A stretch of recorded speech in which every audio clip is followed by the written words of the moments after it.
What a perfectly grayish day for me to be doing a Mother's Day video. Seriously, you couldn't give me one sunny day on the one day that I chose to do this video. Hopefully the sun will be shining on Mother's Day. My mother is planning to do some gardening, and sunny weather is usually preferable to cloudy and gross when you're out doing yard work. Why, hello everyone, and welcome back to SamCastGS. Finals are finally over. Thank you, Lord. It's been a rough few weeks, I tell you, but you know what? I'm looking forward to next semester because there's a lot of enunciation on next. I think I'm starting to overcompensate to make sure that I'm actually enunciating while I'm speaking. But anyway, next semester I will be starting my student teaching, which I'm very excited about, and I am looking forward to that. I guess being excited about something and looking forward to it are synonymous, so me saying both is redundant. We are not here to talk about my schooling, we're here to talk about mothers, because mothers are wonderful. Usually, I mean, you know what? We're not going to open that can of worms. Mother's Day is about those mothers who care for us and love us and are there to support us. Whether it be the mother who birthed you or the mother who raised you or a little bit of both, you know, let's celebrate all the wonderful mothers out there. I'm going to be talking about my mother during this video because I don't know much about your mothers. That would be weird if I did. Seriously though, my mother raised 4 children pretty much on her own, which is super impressive, I tell you. She also has her own personal training business. She's an athletic person, and by athletic I mean really athletic. My mother runs on her days off. That's her relaxation time. Running can be very cathartic. Like if you have a lot of tension built up, exercise can help to alleviate that tension, which is great. And I personally have experienced that. I really should be running more. I should run Piper more. But yes, my mother runs, she bikes, she swims, pretty much everything, including adventure races. Adventure races are insane. They are multiple day triathlon style crazy wilderness survival things. And my mother comes back with like battle scars, and she's like, it went really well, actually. If I came back from anything looking like that, I would be like, can I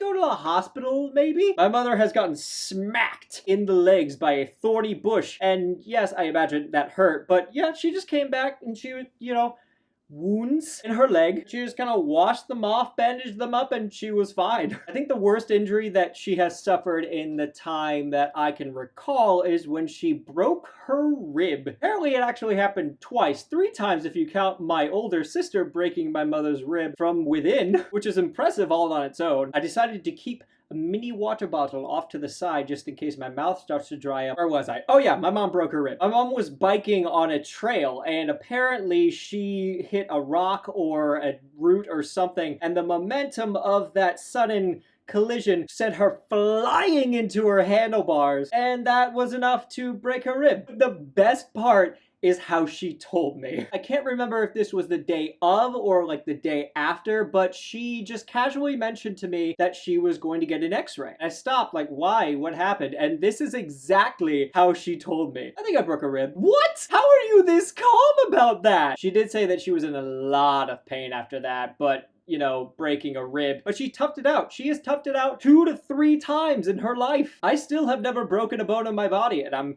fairly happy about that because I imagine it is not a pleasant experience. Another testament to how wonderfully resilient my mother is something that she reminded me of recently. In order to continue on to my Block 3 classes, I needed to fill out an immunization compliance because I'm going to be working with children. So I had to get all my vaccination records, which was easy enough. I just had to call my old doctor's office and have them printed out. But when I looked at them, I noticed that I didn't have the varicella vaccination. For those of you who don't know, varicella is chickenpox. And I was wondering why that is until my mother reminded me that I actually had chickenpox as a child, therefore I didn't get the vaccine because duh. Side note about that I'll mention in a minute, but apparently myself, my younger sister, and my younger brother all got chickenpox back to back. My mother cared for 3 children in a row who had chickenpox. That is crazy. But the side note that I mentioned earlier, on the immunization compliance, there was a selection you could make that was history of the disease because I had chickenpox. So that explains why I didn't have the vaccination. But they required documentation signed by a physician that you had chickenpox. And who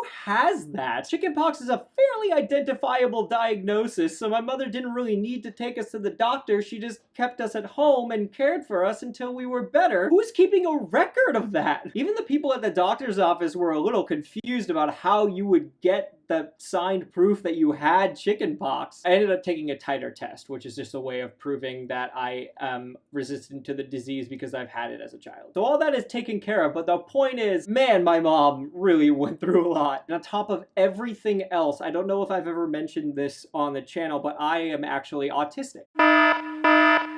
I have Asperger's syndrome, so throughout my entire life, I've struggled with social skills and concentration and stuff like that. My mom has done an amazing job of raising me to be the man that I am today, and it can't have been easy. I mean, raising a child with autism presents a whole new set of challenges, but she has persevered and she has done everything that she possibly could to make sure that I got the help and the accommodations that I needed to get where I am today. Thank you, Mom. I love you so much. You've done so much for me. And thank you to all the moms out there who put everything that they have into raising their children. It is not an easy job, and I respect you for that. We should all respect them for that. So with that, I'm going to move on to the dinosaur of the day, which is Homalocephale. I actually found the picture from the dinosaur book online, so I decided to use that one. Plus, it's a mother with her little baby, so it's fitting for a day such as this. It's also known as even head.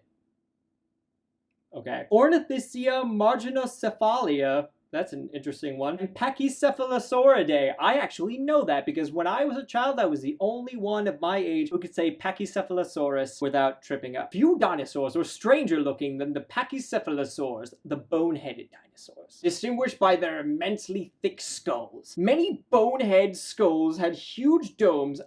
Bonehead just sounds like an insult. But Homalocephale's skull, although characteristically thickened, was wedge-shaped and dotted with tiny bony knobs. Many paleontologists think that boneheads' heavy skulls may have served a social purpose, since they clearly did not evolve as an aid for feeding or as a defense against predators. Because, you know, if you've ever headbutted something, it doesn't matter how thick your skull is, that it hurts. Don't headbutt things. It's just not a good time. Homalocephale may have lived in herds or family groups headed by a single dominant male. We're not talking about the males today, we're talking about the females. Get it right! To determine dominance in the herd, Homalocephale males may have banged heads. Okay, well they did headbutt. Characteristically masculine. More remarkable than the cranial features were Homalocephale's extremely wide hips, which have led some experts to speculate that these dinosaurs gave birth to live young. Well, there we go, ending on a note praising the mothers. Fossil sites are located in Mongolia, and the geologic age was the late Cretaceous. And that was Homalocephale, the new official dinosaur of Mother's Day. Next we have